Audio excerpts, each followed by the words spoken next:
We're lucky enough to be joined once again by former CIA analyst and co-founder of Veteran Intelligence Professionals for Sanity, Ray McGovern. Ray, it is a joy to see you again. How are you, sir? I'm doing fine. How are you all? We're Hanging doing well. in there. Thank you again. Looking better than I am. No, I must say that is a damn near noble beard, sir. It is. Well, I'll take that as a nice compliment. Most people think otherwise. For those who don't, who might be tuned in and don't know, this is my attempt to express solidarity with Julian Assange. I can't get out of my head the way he was dragged out unceremoniously from the embassy there in the Ecuadorian embassy in London, and searching around for some way that I could make it impossible for me to forget Julian. I thought, well, maybe I would try to be as unkempt and as disheveled as he looked then. And I'll tell you, every time I pass a window or a mirror, it's impossible to forget Julian and to forget other people who have been struggling for justice. I know that you've been in sort of the midst of this grand jury sort of investigation. You got a subpoena. Can you provide us with some updates on that? Sure. It all does have to do with Julian. You know, there are a lot of reasons why they want to get Julian, and not only for the war logs that showed how war crimes were being committed in Iraq and Afghanistan, not only for the diplomatic cables that showed the disingenuousness of our diplomacy, and not even for the leaks that continue from CIA and elsewhere, showing, for example, offensive cyber tools used by the CIA and NSA to do all kinds of mischief that they can blame on other people. Think about telltale signs on emails in Cyrillic. Actually, there were 5 languages they worked in: Chinese, Korean, Persian, Arabic, and Cyrillic, Russian. So they have the capability of leaving these breadcrumbs on cyber things and then blaming on the Russians. Think about that, because that's a capability. Now, WikiLeaks published that, and that was when Julian got into really trouble deep, as we used to say in the comic books. Trouble deep. Pompeo, who was head of the CIA at the time, he goes by Mike Pompeo. He got up 13 days after the revelation of these cyber tools. Part of Vault 7, this particular tool was called Marble Framework. This was very damaging. So damaging that the New York Times wouldn't touch it with a 10-foot pole or a 13-foot check or an 18-foot.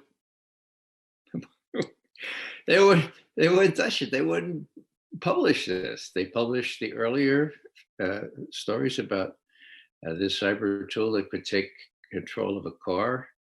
Not my car. I drive a really old car, right? You could take control of a car, make it go 100 miles an hour, and get that driver killed.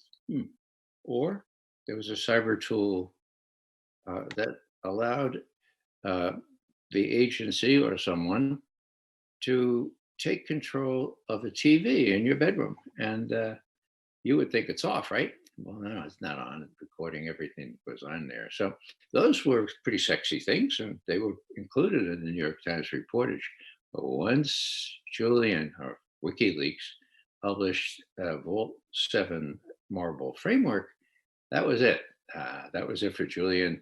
13 days later, Mike Pompeo got up at one of these think tanks and said, WikiLeaks is a non-state hostile intelligence service. Wow. Now, there was lots to that Marble Framework thing. And when I asked Bill Binney, who used to be technical director at the NSA, Bill, you know anything about this? And he said, well, yeah, we're working on that capability before I left. Yeah, it's a joint CIA NSA program. And well, maybe this is all I need to say about it, Ray. It involves 700 million lines of code. Now, Bill disparagingly calls me a history major, right? So this history major says, Bill, that sounds like a lot. He says, yeah, Ray, it's a lot. One line of code costs $25. Can you still do multiplication, Ray? I said, yeah, I get it. So that's what we're dealing with. That kind of money, only capability would be the US government providing that kind of thing. So that was really when it really started. They clamped down on Julian, cut off his access, and then a year or so later, he was dragged out of the embassy. Now, the other thing, and this is what's playing big in US media and US politics right now, was how Julian Assange gave the US election to Donald Trump. Wow. I mean, if I were to be accused of anything more heinous than giving the election to Donald Trump, I don't know what it is. That's really serious. I mean, did he? Well, the evidence is a little bit elusive. Remember those breadcrumbs? Well, they could have been spread or dropped by CIA cyber offensive cyber warfare tools. But more important, it was not clear from the outset that A, the Russians hacked, and B, that it was the Russians that gave those very damaging, very, very damaging emails from Hillary and the DNC, Democratic National Committee, to WikiLeaks. Now, first off, why is it not clear that the Russians hacked? Do the Russians hack? Of course they hack. Did they try to hack into the election? Of course. I mean, if the head of the GRU or the descendant of the KGB didn't do that, they should be fired. That's their job, okay? The question is whether the Russians hacked into the Democratic National Committee computers and gave the proceeds to WikiLeaks. Now, I won't go into the details, but we can prove, based on the principles of physics, one of them being fluid dynamics, and all kinds of forensic studies done not only here, but in Europe, that the DNC emails were not hacked. What do you mean, McGovern? Well, they weren't hacked by Russia. They weren't hacked by anybody else. Someone with access to the DNC computers put a little thumb drive in there and copied it.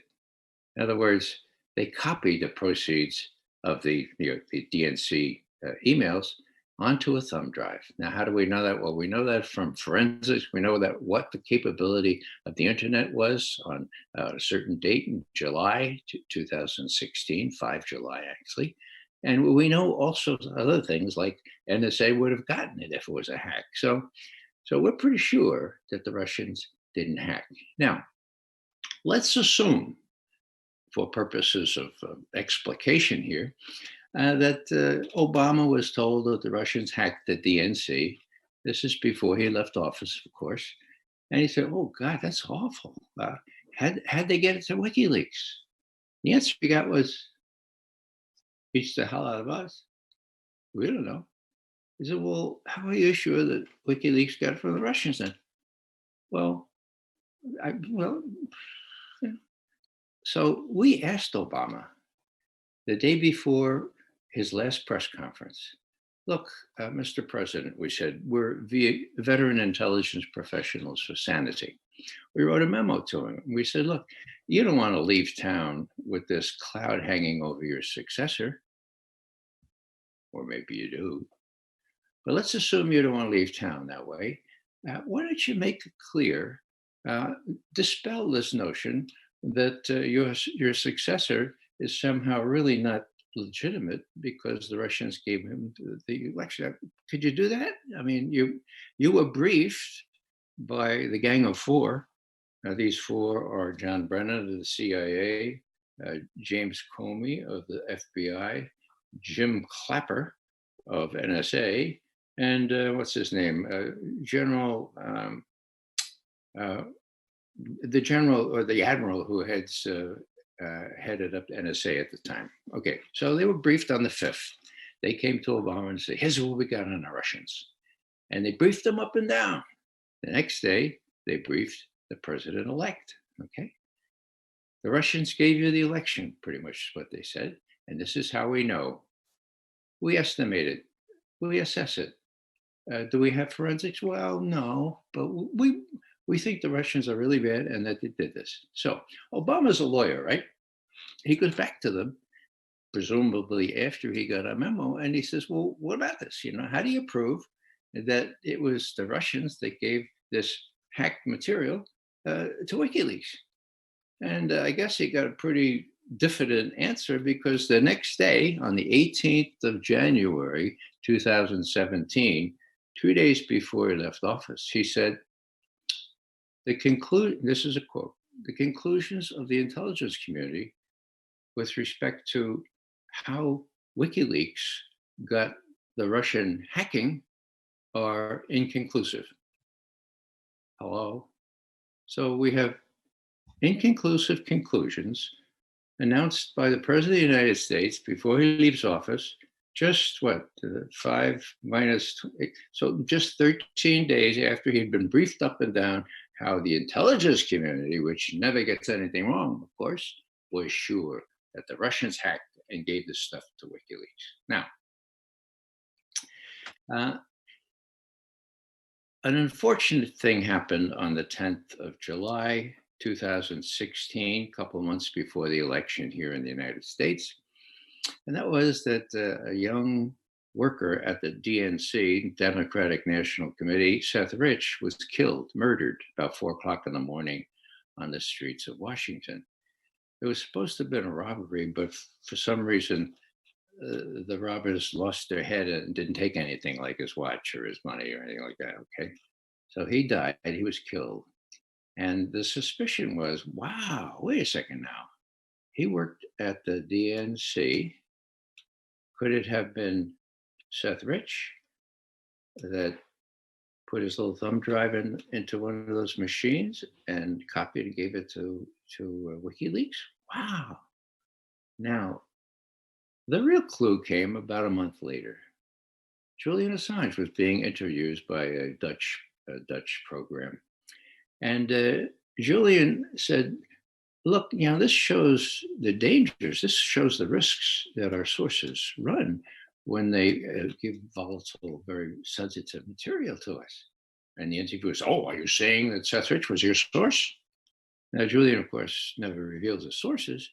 But he said, we don't reveal our sources, but tell you what, we're going to give a $20,000 reward for any information leading up to the capture of the person who killed Seth Rich. Oh, now, I know Julian pretty well. I've followed his career very closely. Julian doesn't let broad hints like this out unless he's very serious about it. So all of a sudden, people said, wow, it could have been Seth Rich. And immediately, the mainstream media and the establishment said, conspiracy theory, debunked conspiracy theory. Debunked. It was debunked right off the bat. And if you said anything about Seth Rich, well, you were a conspirator, you'd be dismissed like any other conspirator. So let's bring that up to date now. If we're right that there's no good evidence that the Russians hacked or that anybody hacked the DNC, if we're right that the head of the FBI, for reasons best known to him, avoided seizing those computers, looking at them, sending his specialists, hey, John McCain is claiming this is a Russian act of war, for God's sake. Get those computers. Let's see what happened. No, he didn't do that. He didn't do that. Oh, wow. So why didn't he do that? Well, I don't know. But the CrowdStrike, the crowd that they hired to look at it, CrowdStrike was employed by the DNC. And guess what? Comey says they were expert, they were great, but they never, this will come as news to some of you, they never gave James Comey a final report. So he settled for some drafts that said, yeah, the Russians did, yeah, the Russians did, Russian footprints and all that kind of stuff. So why does that matter? Well, if people, any of you listen to the impeachment trial today or yesterday of President Trump, the whole thing, a lot of it is based on Russian hacking, giving it to WikiLeaks. Now, that's pretty damaging. What would happen if that was House of Cards? What would happen if people listened to us and said, all right, you did the forensics, CrowdStrike didn't do the forensics or never finalized it. What do you got? What do you got? Well, interestingly enough, we wrote a memo. We, veteran intelligence professionals for sanity, wrote a memo on July 24, 2017, which said, we have concrete physical evidence now that the Russians didn't hack, but rather it was a thumb drive kind of download, okay? Now, that raised a lot of controversy with people who wanted to blame the Russians for Hillary's loss. You know, just parenthetically, I'll add that in November of 2016, right after the election, set in this very, very, very strong virus called HWHW virus, which of course stands for Hillary would have won, HWHW virus. Now, it affected everyone who expected Hillary to win, especially the Democrats, of course, that supported her, especially the mainstream media who were way off in their predictions.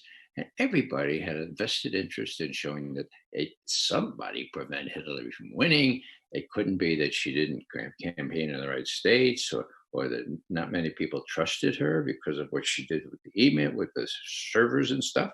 It couldn't be that, she was in the pocket of Wall Street and everybody could see it. No, that couldn't be it. It had to be the Russians, okay? So what I'm saying here is that this is key. This is key to everything. And, I did a couple of pieces today, one of which I put on my platform, raymcgovern.com, which talked about, there wasn't any Russian invasion of Ukraine. There wasn't any other of these three and other things. So, the whole premise for this Ukraine Gate thing, the Ukraine business that they're accusing him of, falls flat. So finally, sorry to be so long-winded, but that I hope sets the stage.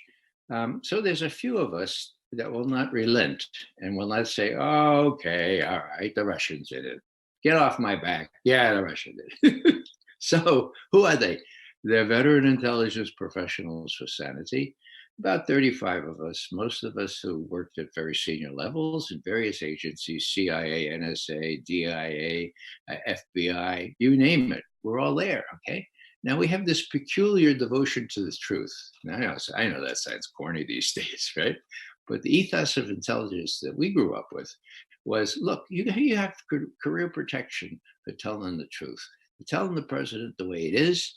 And if you fritter away that privilege, you lose your job. Okay, so we go after the truth. Now, why do I say that? Well, because now we're under great pressure, just like people like Glenn Greenwald are under great pressure to stop what we're doing. Glenn Greenwald, of course, is in Brazil, but there, it's a kind of a universe sort of.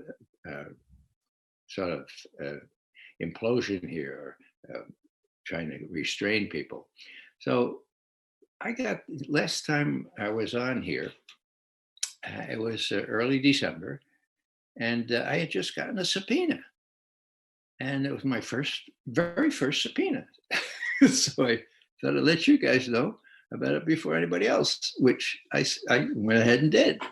Now, it's kind of curious because the first part of the subpoena cites some of VIPS's production, the ones that, to my lights, prove that there was no hacking by the Russians or anybody else, that it was a thumb drive sort of thing. And so I said, oh, they're citing that. But then came the questions that I had to answer, okay? All emails, all everything, all smiles, all forwards, everything having to do with all the documents and communications relating to claims that, number one, the Democratic National Committee was not hacked by the Russians in 2016, or two, that the Democratic National Committee data was leaked and not hacked, including, but not limited to, claims made in memos by members of Veteran Intelligence Professionals for Sanity. Okay, document request 2, all documents and communications relating to any member of the Rich family. Wow, that's pretty clear, isn't it? There are a couple of court cases going on now. And a couple of my colleagues, the more technical adept ones, are being deposed. And they're saying what our findings were, and they're supporting our findings with physics, with forensics. And so this has to do with a suit organized by, well, ostensibly Aaron Rich, Seth Rich's brother, but supported by all the lawyers that ever worked for the DNC, okay? And they're after us to disavow or to stop saying that I wasn't a Russian hack. Now, that's pretty disingenuous. The subpoena is the most intrusive subpoena, the most intrusive demand for documents and everything else that I've ever seen. What are they trying to do? They're trying to discredit us. They're trying to put the adjective debunked, which they do regularly now, debunked in front of Veteran Intelligence Professionals for Sanity. Maybe they hope that we'll quit. Maybe they'll hope that was, oh, all right, okay. You say the Russians did it, the Russians did it. But we're not going to do that, okay? So it's come to a head. And the last thing I'll say is that just watching the trial today, you have all kinds of strange claims by people who should know better, you know, that the Russians hacked, that the Russians changed the election, that the Russians invaded the Ukraine, that Ukraine was, you know, is our ally. You know, just maybe I'll say this parenthetically, Ukraine isn't our ally. To be an ally of another country means that you have a mutual defense treaty with them. Now, NATO, those are our allies, okay? Israel? Oh, everybody says that's our ally. I have to tell you, Israel's not our ally, okay? So you got to be really careful talking about allies, because Ukraine is not our ally. And I published today, republished a piece that I did a couple of months ago when all this started in earnest about the Ukraine. The title of it is Ukraine for Dummies. Now, it reviews how Ukraine got to be where it is today and how it was a putsch. It was a coup d'etat in January of 2014 that succeeded in removing a relatively pro-Russian government, and replacing it with one in Washington and NATO's camp. That's how it all began. But I dare say everyone watching that performance today at the Senate would not have been able to figure that out, because that's been suppressed as well. So tune in. I don't know what's going to happen after we get our response to the subpoenas in, but I saw it as an opportunity to call their attention to the fact that, you really ought to read these VIPS memos, because if Aaron Rich is serious about finding out who killed his brother, well, he's in a blind alley if he thinks it was the Russians. It wasn't the Russians. The last thing I should add here is that Sy Hersh, the Pulitzer Prize winning investigative reporter, no slouch, the best there is. In a moment of, I don't know what, carelessness, found himself talking to a fellow named Ed Butowski. And Ed recorded the conversation without telling Sy he was doing it. Sy reported that he had learned from a high-level FBI source, and this is important and unfortunate for those who thought that Seth Rich was, some sort of terrific guy who was doing it for completely legitimate reasons. What Sy told this fellow Butowski is that Aaron and Seth were in touch with Julian Assange by email, and they wanted money for these things. It's pretty embarrassing. They wanted money for these things, and that's what Sy told us, Butowski. It's very, very embarrassing to the Rich family, first and foremost to Aaron. And so I can only assume that they're taking a frontal approach here on the adage that the best defense is a very powerful offense, but they sure are offensing. Every lawyer that has ever worked for the DNC is suing every sister and brother that they can find to help Aaron, I guess, try to meet these charges and defeat them as slander. Now, Sy Hersh, of course, is keeping mum. His first and foremost objective is to keep his peace so he can kind of protect his source. I respect that. I just wish his source would say, okay, I'll come out and yeah, this is what happened. That way we'd know, but we don't know right now. What we do know is that there's an awful lot of stuff going around that isn't true. And I'll stop there. So one quick thing that you mentioned is that the Riches may have asked for money. And I don't think that's even really an inherently embarrassing thing. Knowing what happens to a whistleblower on the back end. And that could have been money used to literally just start a legal defense or something like that in the event that they decided to actually say, yes, it was me. So I don't think asking for money for leaks is inherently wrong. I don't think it's good. I think all information like that should just be given. But I don't even think that would be that big of an embarrassment that they would have to hide. Well, Andrew, I agree basically with you. And by the way, I really admire your beard. It's getting very nice and full, and maybe others could emulate it. Thank you, sir.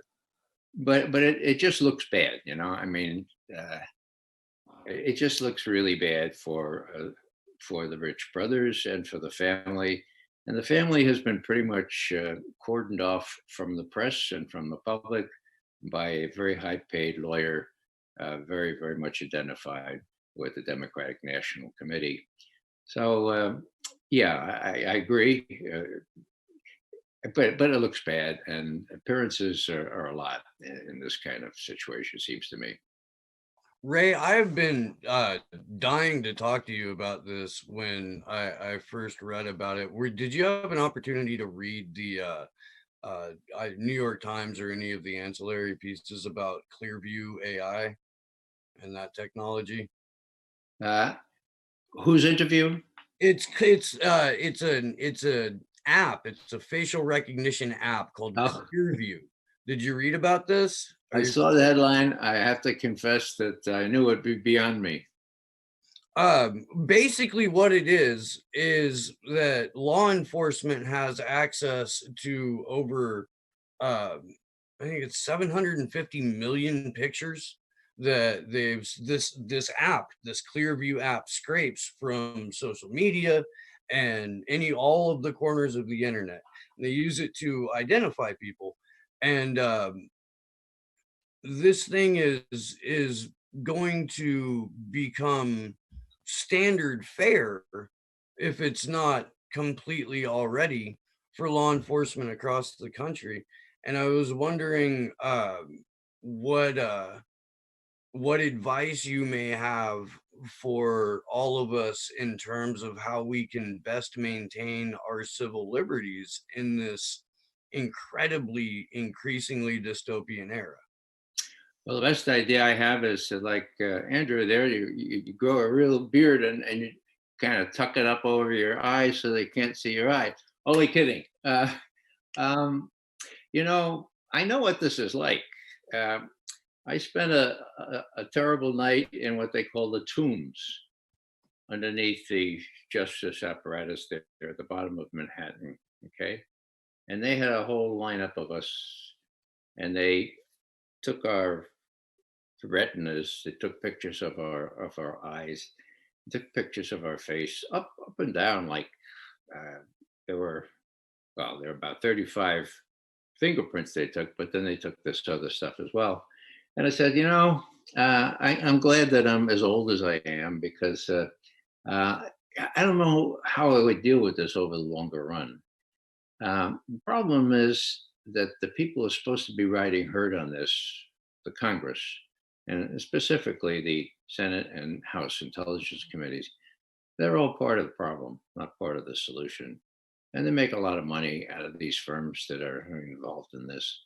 So I don't know what to do except to say to people, look, there's no way you can prevent this completely, but be aware that all this surveillance, this recording of your conversations and your emails and all this stuff, they're going to use it against you if they have it. It also says in this article here that law enforcement officials have used this technology to solve crimes like shoplifting. Like, really? So we're going to put all of our, allow them to basically mass surveil us to find shoplifters? And of course, we don't even know if that's even true. And how do we know if this technology is even accurate? Because we've seen with similar technologies that it's been very incorrect in its findings. Yeah. So Ray, I was going to say, you pointed out that it's like the Senate Intelligence Committees and all these other institutions that allow things like this to happen. And it's literally the same people that created the Russiagate narrative. It's the Comeys, the Brennans, the Clappers, the Rod Rosensteins, the Schiffs, the Pelosi's, Schumers, Mitch McConnells of the world that have created, even before Trump got into office, this Orwellian dystopian surveillance state that we live under right now. So I was wondering if you could talk for a minute about John Durham and what's going on out there, because we try to have a strong emphasis on accountability. And a lot of the same actors involved in building the intelligence communities are being investigated right now for the falsification of Russiagate, essentially, and all the crimes that were involved with it. So could you talk about that a little bit? Sure would, Andrew. I think you're right on the nose. But before we leave the surveillance thing, I'd just like to tell a little vignette, which I think explains in its own way what the problem is. After Ed Snowden came out with all that information about how thoroughly we're being surveilled, it reminded us of the Stasi, the East German Secret Service. Many of you may have seen Das Leben der Anderen, The Lives of Others. It was an Academy Award winner about 12 years ago. It depicted what the Stasi was like. Well, this kind of surveillance is the Stasi on steroids. But we had an idea back then, and we went to Wolfgang Schmidt, who had been a colonel in the Stasi, and we had dealings with him. And we said, Wolfgang, Americans are saying, you catch a terrorist, we have nothing to fear. We're clean. Surveil me up and down. You read all my emails. I have nothing to hide. And Wolfgang said, my God, this is terribly naive. You don't get to choose what they use against you. They do collect it to use against you. So the only way to prevent it from being used against you is to prevent it from being collected in the first place. And there it is. That just made my night, Ray. I want you to know that. You can come on anytime and do as many accents as you want. He was dead serious. And this, several of the old Stasi guys said, this would be a halcyon dream for us to be able to do all this. We worked with paper and files and stuff. So we've tried ever since Ed Snowden allowed us to try, because he revealed all this information. But the lobbies are really hard, and as Andrew has said, the Congress, the people who are members of the intelligence committees are totally co-opted. They're supposed to be oversight committees, and they've become oval committees. All right. Now, Andrew, you asked the $64 question here. We know that the FBI played around with the justification for getting warrants to surveil Carter Page and all those in contact with him and all those in contact with them. And they did that on the basis of falsified information. Matter of fact, Carter Page was doing some jobs for the CIA at one point, and he was in touch with this Russian official. We don't know the details, but it was under CIA mandate and tutelage. And so somebody said, well, he says he did this for the CIA. Let's ask the CIA. And the CIA, for whatever reason, was honest and came back with an email and said, yes, he was working for us. And this lawyer in the FBI changed that and it changed it into, no, he wasn't working for us. Now, that's in the documents, okay? Now that guy is going to be indicted for sure. Who will he be indicted from? By? Not the IG of the Department of Justice, which has purview over the FBI, not him, because he doesn't have that power, but that power is vested in the U.S. Attorney in Connecticut, John Durham, whom Bill Barr appointed as a special investigator, special person here to look into all of this stuff, not just the FBI, but the stuff that John Brennan, the stuff that James Comey, the stuff that NSA were all involved in. And that's where the action is. Now, there were initial reports that Durham would have the entree into places like CIA to investigate and to just interview the people who wrote this intelligence community assessment dated January 6, 2017, the one that Obama was briefed on the day before, and the one that was given to President-elect Trump on that day, January 6th. Now, if they brief the hand-picked analysts that wrote that, this will be under oath. And those hand-picked analysts are not going to lie. They're going to say, Brennan made me do it. Strzok made me do it. Clapper made me do it.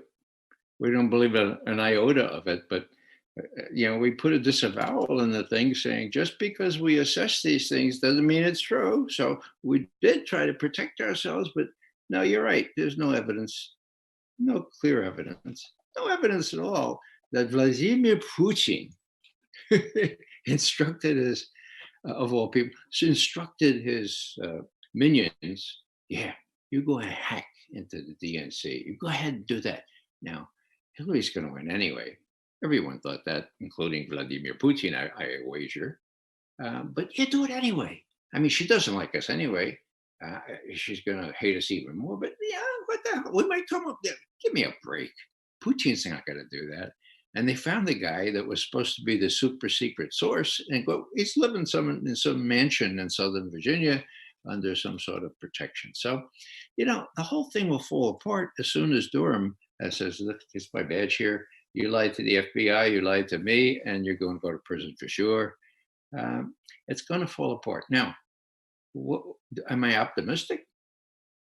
Well, Durham has a spotty record. When CIA torture was being investigated, and they narrowed it down. Well, they narrowed it down. They deliberately circumscribed the people said to be guilty to a couple of them. I think they were the ones that put a drill to somebody's head, or maybe they're the ones that destroyed the videotapes of the waterboarding. But anyhow, they said, Durham, that is Bush's attorney general, said, Durham, you go ahead, investigate that. And then, who was it? Bush's Eric Holder. And he said, and sotto voce, don't convict them, for God's sake. The intelligence community has 6 ways to Sunday to get at us. So investigate it, take as long as you like, maybe 8 months, and then let them off. Okay. Now, Durham saluted. He investigated. I mean, it was clear as a bell these guys were guilty of sin, but he let them off. So that's part of the background here. Durham is going to do what he's told to do. Now, how about his boss, Bill Barr? Now, I have never liked Bill Barr, but I have to say that what he has shown me so far as Attorney General this time indicates to me that he's serious about these abuses. Could you talk for a minute real quick about Bill Barr and Robert Mueller's involvement in BCCI? With the DCIs? Yeah, the BCCI scandal that took place. Now, I don't know much about that, Andrew. I would if I did, but you probably know about more about that than I do. But Barr is not got a really good record. I recognize that. But he has talked about, the president was spied on, and he was. Yeah, I don't think that the FBI is giving you the whole story. Well, that's pretty coming out front. So let me just leave it this way. Let's say Durham comes up with the goods. I mean, it's not hard. People have to remember, when I say the top officials of the FBI and the CIA were involved in this illegal, unconstitutional activity before the election and after the election. And people say, God, McGovern, come on. How could they think they got away with that? Simple. Hillary is going to win. Okay. Now, if you forget that, I mean, you have to take my word for it.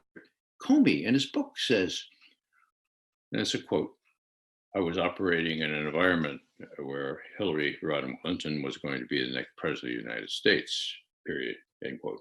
Well, if you're operating in that kind of environment, you take liberties with the law. You do things that are unconstitutional, and you're not going to get indicted for them. You're going to get promoted or allowed to stay in place for a while. Okay. Now, the corollary of that is you don't need to hide your tracks. For God's sake, you don't have to take the rudimentary precautions that you do when you're on this kind of stuff because you're above that. You're going to be rewarded, okay? And so they didn't hide their tracks. So all I'm saying is that Durham has got a piece of cake. It's really easy if he's serious. The real question is whether Trump will cave. Well, Barr's Justice Department couldn't find anything conclusive on the Clinton Foundation when they just investigated him. And that kind of told me that they weren't very serious about it. I hope that Durham is serious about this. I hope that we get, some actual consequences for this small group of men who conspired what is essentially a soft coup of a sitting president, regardless of what you may think about him. I'm generally short on hope, though. I'm not gonna lie.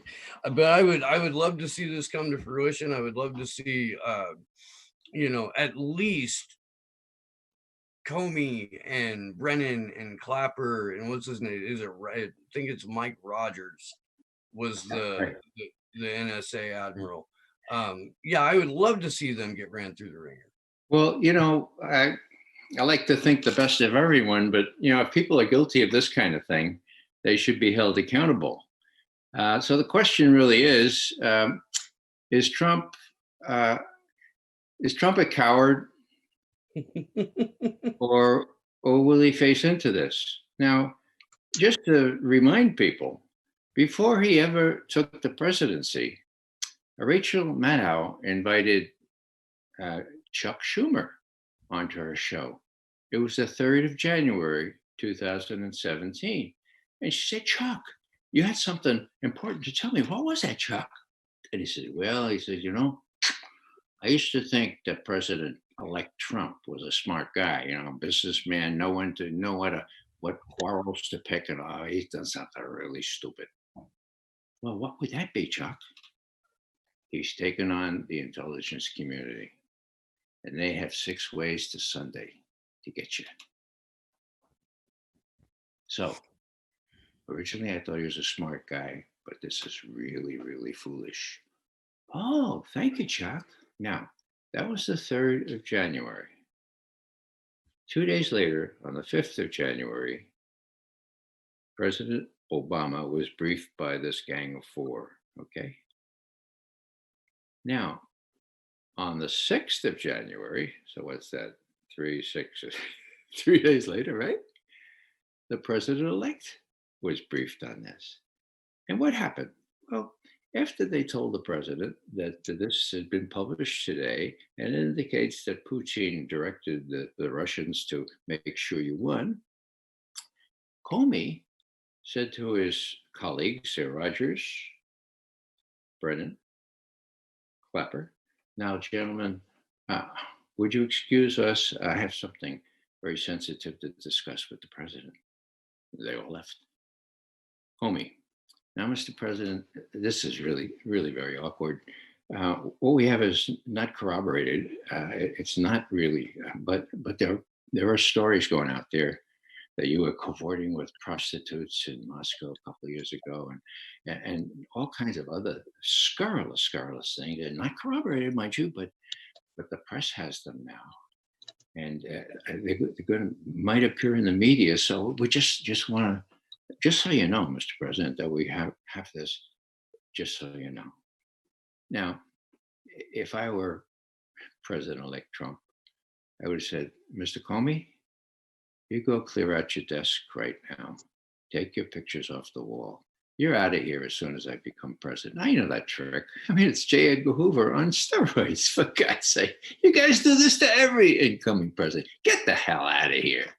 Instead, Trump says, well, you know, I get this beneficence where I can kind of, I'll get him on my team, you know, I'll get him loyal to me. And he's tied for about 5 or 6 months to do that. And Comey is playing a very different game. Finally, Trump realizes this. He fires him. And when the media asks, well, why'd you fire him? He says, because of this damn Russia thing. And everybody says, aha, he's trying to cover up his collaboration with the Russians. No, it wasn't that at all. It was this 6 January 2017 little tete-a-tete between Comey and him, where Comey tried to put the screws on. Later, Trump even admitted that this was clearly a kind of blackmail attempt, typical of J. Edgar Hoover. So I don't know how we got into that, but I was going to say real quick, just to add a little bit to it. Yeah, sure. That whole meeting, that whole encounter between Comey and Trump that happened that day was based on the Steele dossier, but also the redacted report from CrowdStrike that got released that we found out through by Roger Stone and Judicial Watch for the Russian hacking of the elections. So I think that's to circle it back to how you were talking about with the whole Seth Rich thing and how it ties into that entire story. They used those elements of the story to fabricate that meeting with Trump, essentially. Yeah, you know, Andrew, that's a good observation. And with respect to Stone, at the trial, it became clear when Stone's lawyers asked for evidence of Russian hacking that there wasn't any. It was really bizarre. Bill Binney filed an affidavit saying, look, the whole premise for this thing is askew. There's no real evidence of any of this. As a matter of fact, if you say you have evidence from CrowdStrike, where is it? We never saw a CrowdStrike report. And what happened? That's where it came out. CrowdStrike never finished a report, never gave a final report to James Comey. And that was okay with Comey. He still called it a crackerjack, very high professional, right? So, and it wasn't even an unredacted report, too. It was a completely blacked out, redacted report that they gave the FBI that showed specific information and left out specific other things. So, the FBI has no forensics. The so-called intelligence community assessment has no forensics. Who has forensics? We do. That's why they're coming after us big time. Right. We have the video of you talking to Adam Schiff, and I was hoping that maybe you could set this up a little bit, because I do think that this is one of the biggest hurdles we have in the US of overcoming for Julian Assange is Russiagate, and the fact that so many liberals still think that Julian Assange is responsible for giving us Donald Trump. So this conversation as a whole, I think, is still very relevant in this movement. And I was hoping you could maybe set up this video of where you directly talk to Adam Schiff about the Russiagate evidence. Yeah, so you have it ready to roll? If I believe so. That's great. Yeah, well, let me, this was very quick action on your part, since it occurred to me belatedly that this might be illustrative of the problem. It was just like, I think 2 weeks or after Trump took office, that the Democrats had already come up with their plan, Russiagate, and they had been beating a drum for months and months. But this was at Hillary Clinton and John Podesta's old think tank, interpreted liberally. And the project was Russiagate, okay? And Adam Schiff, who was head of the Intelligence Committee at the time, and still is, he came to give this talk. And in the talk, he said, the Russians hacked the DNC and gave it to WikiLeaks. The Russians hacked the DNC and gave it to WikiLeaks. The Russians hacked and gave it to, okay. He said about 5 times, okay? Now, I go to these things and sometimes they recognize me. So I raise my hand, but they wouldn't ask me or let me ask a question. So when it was all over, I was so upset that I went up to confront him and to say, how can you say this is flat fact when, as I said before, President Obama, just a couple of weeks before, had himself said the conclusions of the intelligence community with respect to how WikiLeaks got the Russian hacking are inconclusive, period, quotation mark, okay? Well, that was a big thing. If you don't know how WikiLeaks got the DNC emails, well, you don't have much of a case. That's kind of a big lacuna in their case, right? So I went up and I talked to Schiff. It's only 2 minutes long. I was surprised that the C-SPAN camera was still on. I learned that later, and I was surprised that they even picked up the voice. So if you have that, Christy, that would be terrific. Yeah, Josh is gonna set that up for us. He is also our tech guy. So a big thank you to Josh Benton for pulling up this video for us. The advantage of being in Washington, I'll stop as soon as the video starts, is that you can go to these things. You know, you can ask people impertinent questions. They seem impertinent in the Washington milieu, but they're the questions that the press should be asking, the media should be asking, and doesn't. And I learned that in a very painful time after I had confronted Donald Rumsfeld way back in May of 2006. I get a call as I'm leaving the auditorium from Anderson Cooper. Mr. McGovern is Anderson Cooper. You're making quite a stir down here in Atlanta. I'd like to have you on my program later on, but first have a question. I said, sure. Weren't you afraid? And I was very shell-shocked, you know, so I thought that was a good question. I said, well, no, Anderson, I I had briefed secretaries of defense for many years, and then I said, wait a second. This guy is the heir to the Vanderbilt fortune. This guy's a pretty face on CNN, and he's asking me, wasn't I afraid? So I decided to have a little fun. I said, look, Anderson, I'll be honest with you. It was a real high. It was a terrific high. I had done my homework. I knew that if I asked these questions, you have to lie again or admit. So try, Anderson, you might want to try that sometime. Do your homework and ask him real questions. He said, well, that's very well and good, Mr. McGovern, but I'll have my people get in touch with your people. I said, no, Anderson, no. So what? I said, I don't have any people. No people. Just call me on this number, okay? Oh, okay. That's the way it went. So I think we do have that video actually ready to go and ready to play. So Josh, if you could play that for us now, thank you. Thank you, Josh. Schiff, my name is Ray McGovern. I served in CIA under 7 presidents and 9 directors. Well, thank you very much. We have a little alumni group called Veteran Intelligence Professionals for Sanity, and we've been following this issue very closely. One of our members is the former technical director of NSA. I'm interested in 1 week ago when the president said this, I don't want to misquote him, the conclusions of the intelligence community with respect to Russian hacking were not conclusive regarding WikiLeaks. I hope it's as good as the suspense. There's a big gap It's playing. We between can't hear alleged it. Russian Oh, hacking okay. and WikiLeaks. The Well, intelligence let me, community does I'll not keep know talking while we, how I'd or love if to have an that audience. information, And, to the degree it Folks exists, watching can hear it. got to We just- WikiLeaks. Now, you asserted that flat evening fact I was on all that the Russia did this. Do you know more main than channels Obama? and So I would never claim to know actually more than right Obama. I think now, he's the way a Zoom is brilliant man. working is That's a very that serious we question. are not able to it's a see serious it, question. but everybody that's watching the show is able to see have it. every So it was confidence in the playing. intelligence Why of don't the we Russian hacking try? of- I know it was a little bit confusing. I was confused myself. That's fine. Josh, do you mind maybe starting that over again? And then once it wraps up, you could continue with your thought, Ray.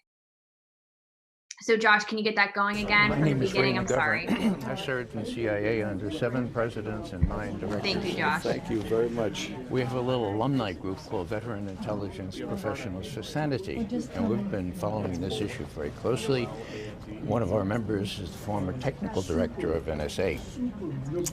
I'm interested in 1 week ago when the president said this, I don't want to misquote him, the conclusions of the intelligence community with respect to Russian hacking were not conclusive regarding WikiLeaks. In other words, there's a big gap between alleged Russian hacking and WikiLeaks. The intelligence community does not know how or if that information, to the degree it exists, got to WikiLeaks. Now, you assert as flat fact that Russia did this. Do you know more than Obama? I would never claim to know more than Obama. I think Well, he's no, a brilliant man. It's a very serious No, question. no, it's a serious question. I have every confidence in the intelligence of the Russian hacking of both the DNC as well as John Podesta. James Clapper is a convicted... You asked me a question. Do you want to hear the answer? I will. While I can't go into the classified information, I have every confidence that the Russians used WikiLeaks. Whether Julian Assange was a knowing participant or, as the Russians would describe, a useful idiot, that we will hopefully find out. But I don't have any question in the conclusions that the intelligence. You have every confidence but no evidence. Is that right? No, I can't share the evidence with you. Yeah. Congressman, That- I'm Paul that's Joy. bogus. I'm former That's Director bogus. of Security Senate Intelligence Committee. We always refer to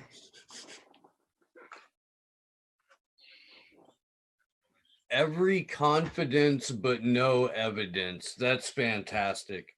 That is.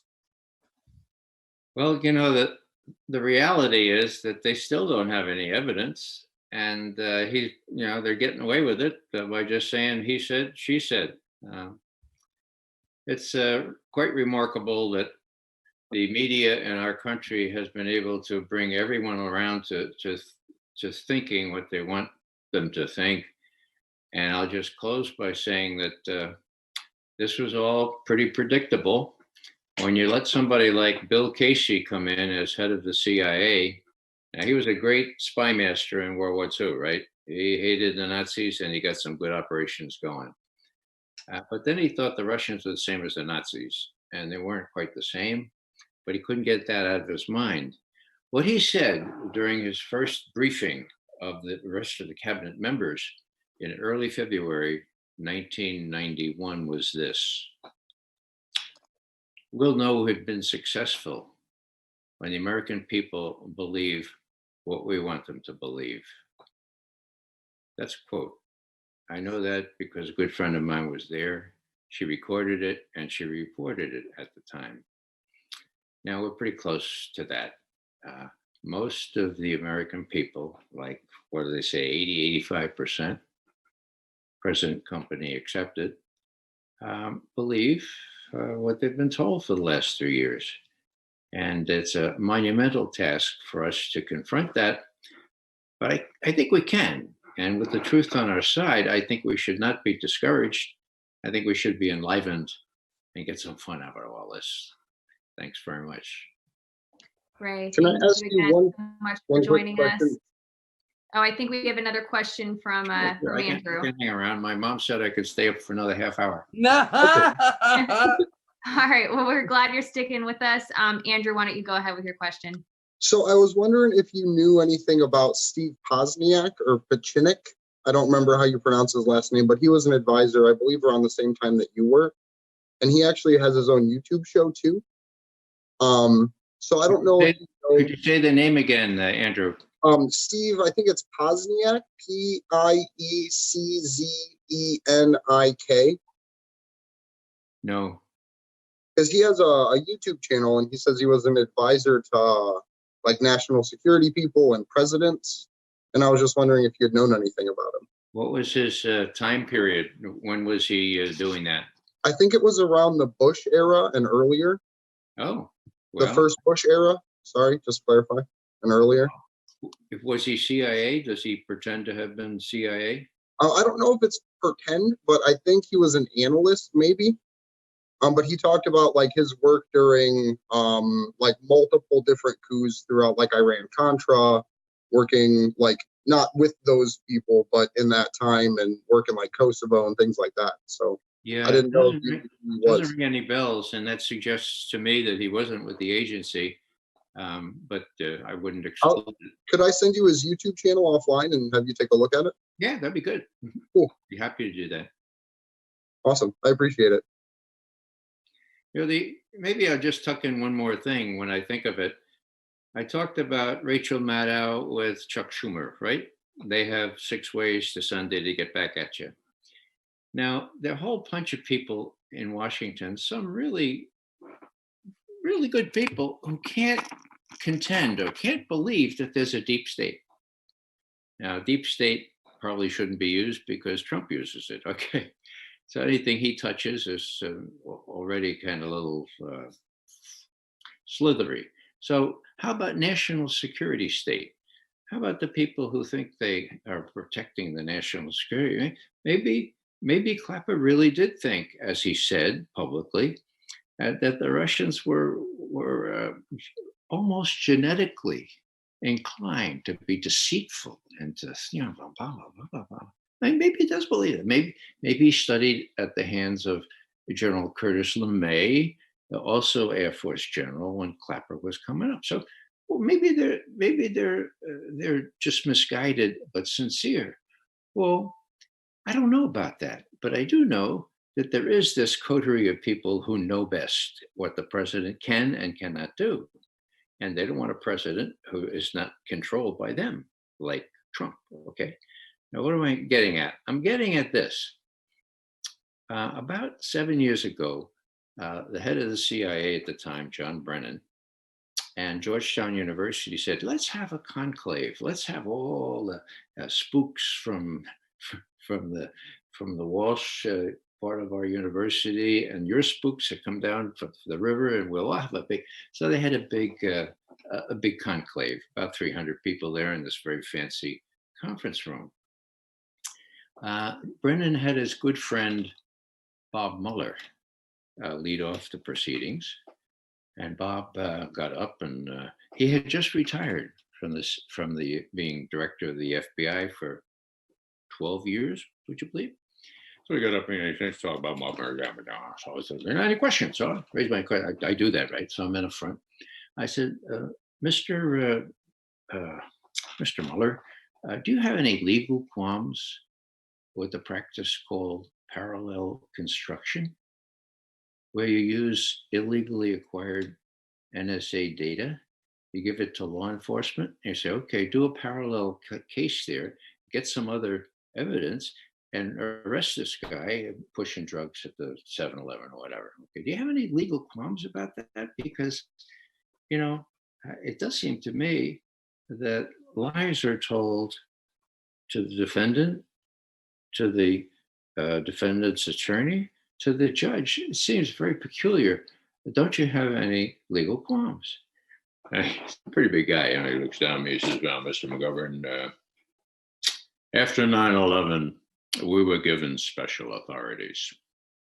Well, there you go. Okay. Doesn't matter what the Constitution says, what the law says. It doesn't matter that you're not supposed to perjure yourself before the court. No. After 9/11, we were given special authorities. Now, I mention that just because that was the first of this genre of meeting. Now, I don't know if it was the 7th or the 8th, but the last one happened about 2 months ago. That was also in Washington. Now, who appeared there? Well, we had John Brennan and Mike Morrell. Mike Morrell was acting director after between people who were totally discredited. And what does Mike Morrell say when the talk is about how bad a president Trump is? Now, please understand, I think Trump is the worst president we ever had, okay? But I also think the truth is important, and that when somebody is elected, he should not be shamed, or he should not be ejected without due cause. And there's plenty of due cause to get rid of him, okay? So here's Mike Morrell saying, when it comes down to it, quote, thank God for the deep state. Yep. I'm really glad you brought up parallel collection because it's such a nefarious practice, and I don't know if everybody watching is familiar with it.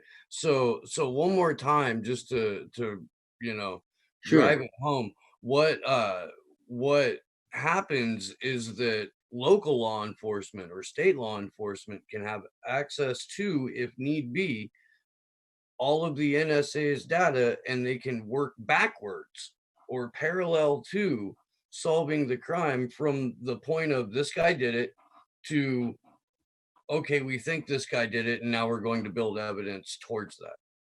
Yeah, it's the illegally acquired surveillance data that the NSA and the FBI collect, and then we can't use it in court, right? It's illegal. And so they construct a parallel case by getting other evidence, and they bring it to court, they convict the guy, send him to jail for a long time, and never admit to anyone that the tip-off was illegally acquired. That's a perversion of justice. But that was just sort of a side note. What I'm saying here is that here's Mike Morrell saying, thank God for the deep state. What he said in this environment, of course, was, we have to rein in a president who can do the crazy things that Trump might do, like destroy NATO or create a more decent relationship with the Russians. I mean, that's crazy. We have to constrain them. So thank God for the deep state. So Chuck Schumer saying it on the 3rd of January 2017. You get Mikey Morrell saying it in November, I think it was, of last year, 19. So there's 6 years where the deep state flourished. And they almost prevented a president from being elected. And when he was elected, they did everything they could to make it impossible for him to do the things that he wanted to do.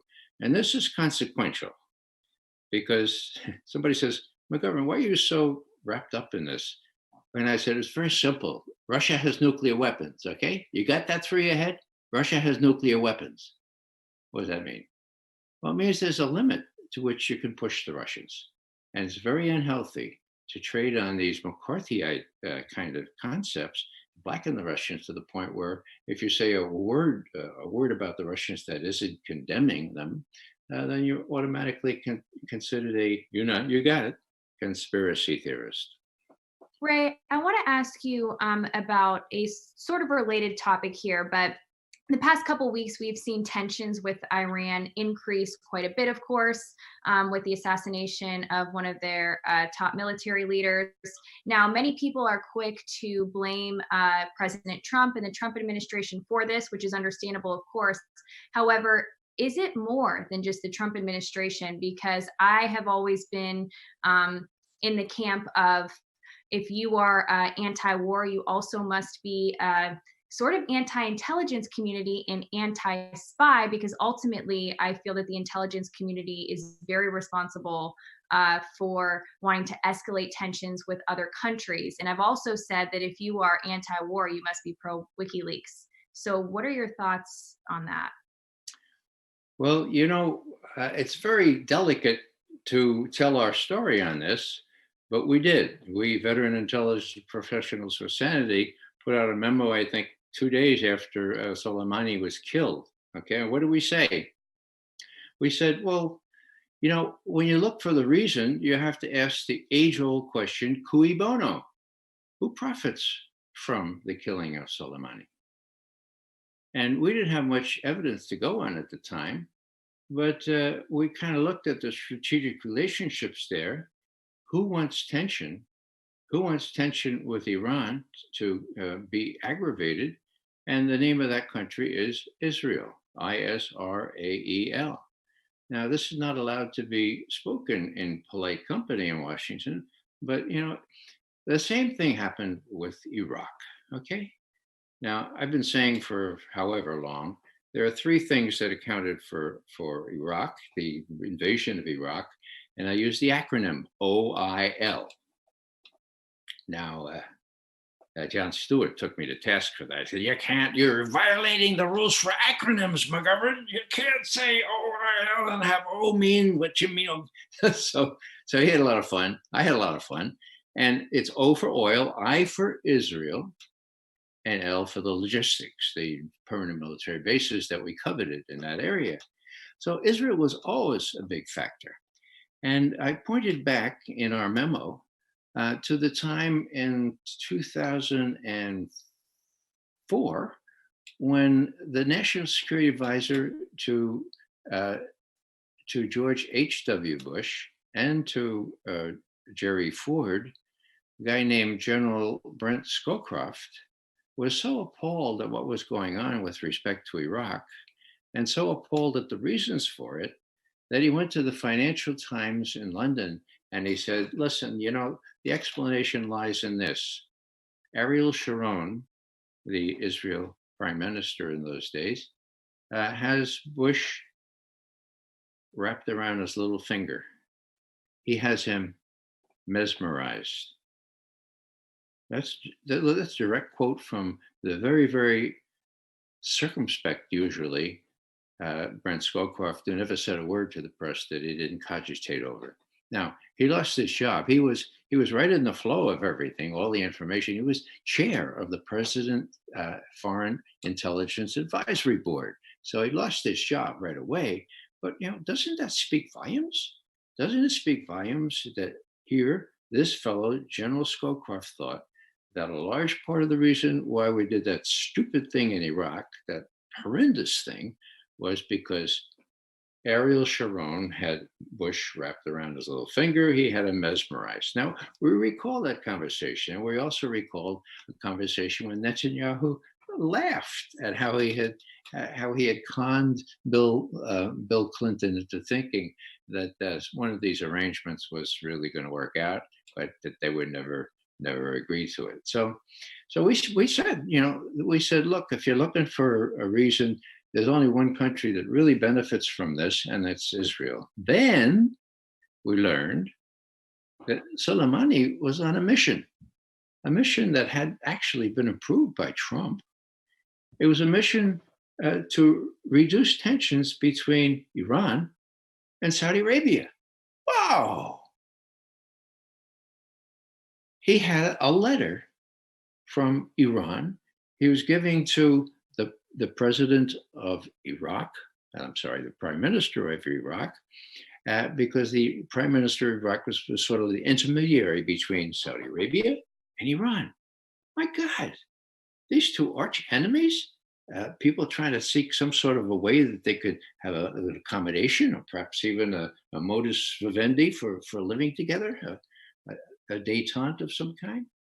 Wow, who would be against that? I mean, who would object to that? Well, you got it, Israel. So, my God, it just, you can't say these things. And you run the risk of not being able to speak at a university or college, but that's how we see it. And it's really important to get that word out because, George Washington, for God's sake, our first president and a general himself, talked about avoiding entangling alliances, avoiding passionate detachments of one country to another. He was worried about a lot of people in these fledgling United States thought that since France helped us so much in the Revolutionary War, that we should jump in and help them in Europe. Washington said, that's stupid. Don't do that. No, that's a passionate attachment. It doesn't make any sense, okay? Now, we have that passionate attachment.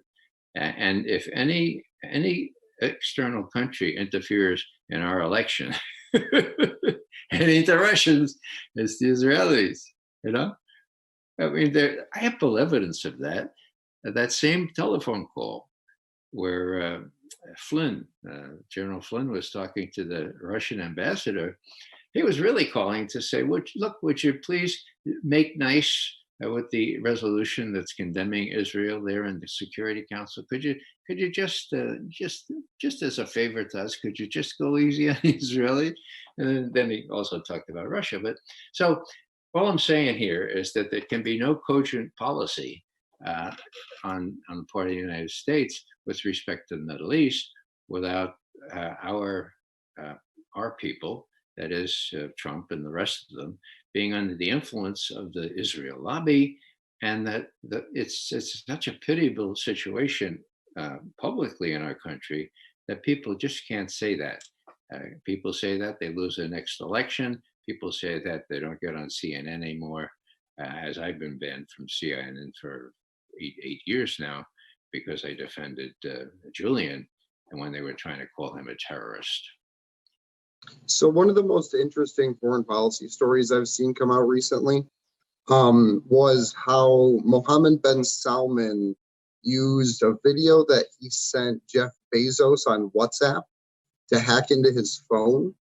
And Mohammed bin Salman, our great ally and arms purchaser, was using naked pictures of Jeff Bezos to try to extort him to pull stories out of the whatever the fuck his newspaper is, Wall Street Journal, Washington Post.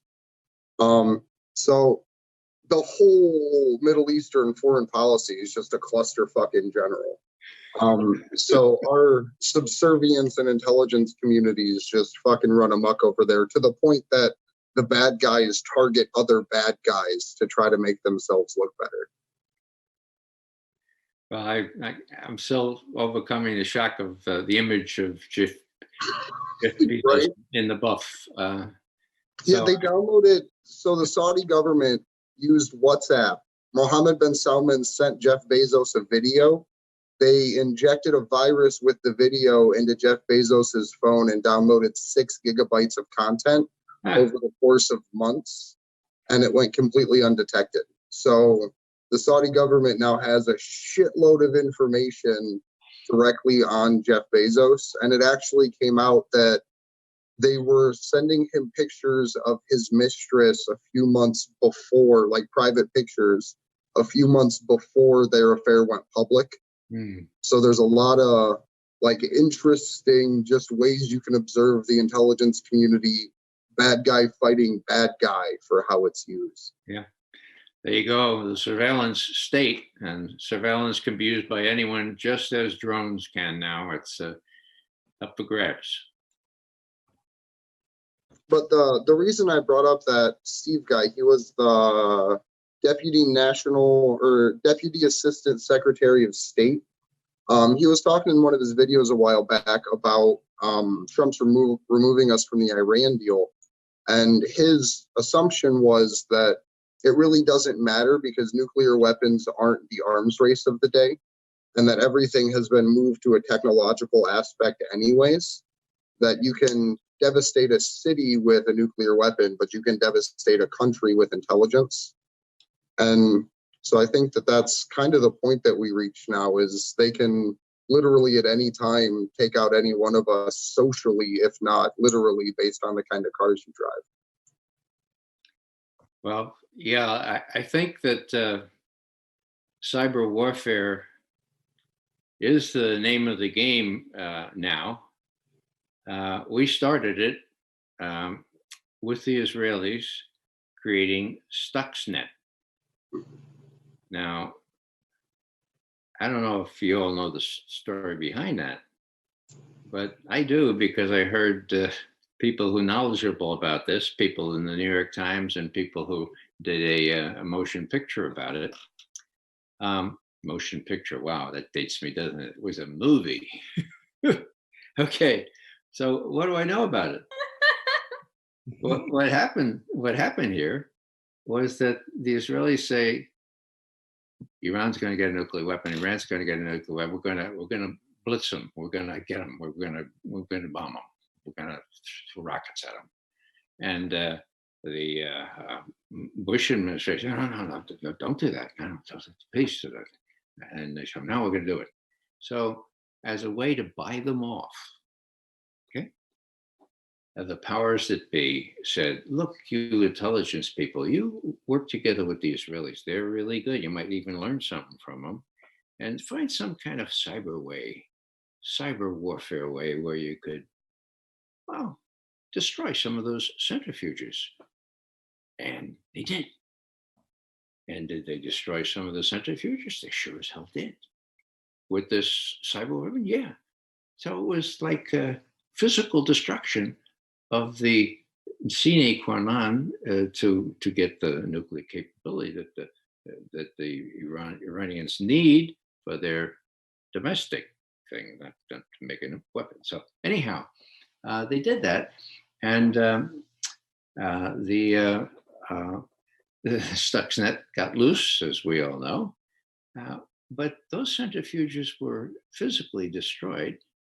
And with all that as background, before Bush and Cheney left, and then you get Obama. Now Obama's thinking maybe there's a better way, maybe we can negotiate this thing. And his crowning achievement was getting that thing glued together. And it made sense for everybody. For everybody, it made sense. And there's been no rationale that Trump or Bolton or anybody else has adduced to show that deal, the Iran deal, the joint deal, was in any way defective. So, who cui bono? Who wants that deal to be destroyed? Well, Israel, the Israel lobby, Sheldon Adelson, people who fund Trump. I mean, the Israelis have the kind of influence in Washington that people dream of, but could never achieve. But the Israelis have, and they did achieve it. And this is a really good example of how the CIA, NSA, and the Israelis counterparts work this Stuxnet thing out. Now, the irony here, of course, is this was after the entire intelligence community had issued what its prime genre is, a national intelligence estimate on Iran's nuclear capability. And that was November of 2007, okay? And what did they conclude? They concluded, and I quote, Iran stopped working on a nuclear weapon at the end of 2003 and has not resumed work on a nuclear weapon, period, end quote. We say this unanimously, all 16 intelligence agencies, and we say it with high confidence. Whoa, that caught Bush and everybody else by surprise. Amazing. And Bush says in his own memoir, that estimate deprived me of the military option for, and this is a quote, how could I order an attack on a country that the intelligence community says has no active nuclear weapons program? Bummer. So what am I saying? I'm saying that we had an honest chair of that estimate. He's a recipient of our Sam Adams Award. His name is Tom Finger. So it can work. And it did work. And they got that thing out. And it played a huge role in stopping a war that Bush and Cheney fully intended to start, not finish, to start in 2008, last year in office. So what does that mean? Well, that means that Obama coming in after all this, there's got to be a more sensible way of doing this. And he had really good negotiators. Kerry, not so much, but that guy from the Department of Energy was golden. And of course, the Iranian side was good too. They both made compromises and they had the deal. So Stuxnet was done at a time when the intelligence community, with the analysis part, was saying, they're not working on a nuclear weapon. The part with all the money. The operations part said, we got all this money. Well, let's do Stuxnet. Or let's do, whatever we can. We got the stuff. Let's embarrass or let's work with the Israelis and make sure that they don't attack on their own. We could attack them this way. So again, it's Israeli influence, and the intelligence community admires the Israelis because they're so good at intelligence. And that was the case way back when I was on active duty, and it's still the case now. Ray, Julian has another case management hearing in the morning in London, and we are just about a month away from the extradition hearing. Do you have any thoughts as far as we're getting closer and closer to this hearing? What are your thoughts as we approach this? Well, I'm trying to remain optimistic, but it becomes increasingly difficult. I was with one of his lawyers last Wednesday evening, talked with him a little bit, but he was he was non-committal. I think what you all have planned for the 24th, the week of the 24th, is exactly what's needed.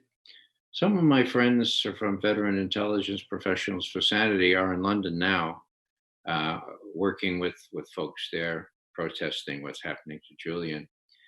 But I go back to what Nils Meltzer, the Swiss lawyer who heads up the UN, he's the rapporteur for torture. The fact that last June, when he tried to tell his findings about Julian, and he said, I was as much deceived by the propaganda as anyone else. And when I looked into it, I found that, it's not true, all this stuff. And I was misled, and that Julian is being tortured. The traditional definition of torture is being applied to him, and more recently to Chelsea Manning, who has the courage to be in jail rather than let herself be used against Julian. So what I'm saying here is that when you have the UN rapporteur for torture saying both of these people are being tortured, and Nils Meltzer cannot get his op-ed into any of the mainstream media, as he says up front in the op-ed that was finally published online, this is the end of June of last year. But then you have a situation where Americans are just completely blinded to what's going on to this heroic friend of mine.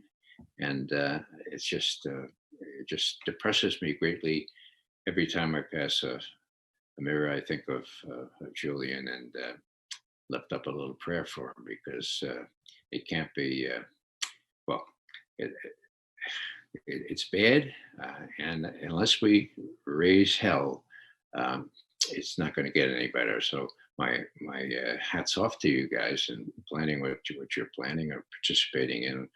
I guess 2 weeks from now, and if I can manage it, I certainly will join you up in New York, or no, Washington. I guess it is, or whoever. Yeah, Washington. Yes. Washington, D.C. Christy and Andrew will be there holding peaceful demonstrations and protests.